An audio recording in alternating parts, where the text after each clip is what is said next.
mag-adobo po tayo Explain ngayon. your...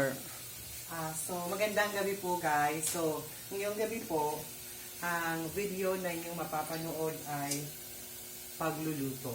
Na Yes. kung saan ang lulutuin ko po ngayong gabi ay atay Wow! ng manok. Yeah. Napakasarap ata niya. Ito po, gigisahin ko muna siya. Adobuhin ko po ito. So, tatlo po kami dito Yes. nag-contribute para makabili ng ganyan. Atay. Sa halagang 60 pesos, 20 pesos po sa amin bawat isa. At saka yung mga ingredients, nagkakahalaga ng 21 pesos. So, bali 27 po kami. Yes. So, yun po guys.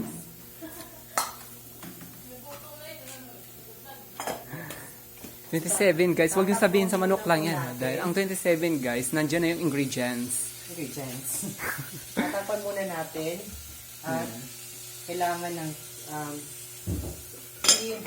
1 minute or 2 minutes. Yes. So, hayaan mo natin siya dyan.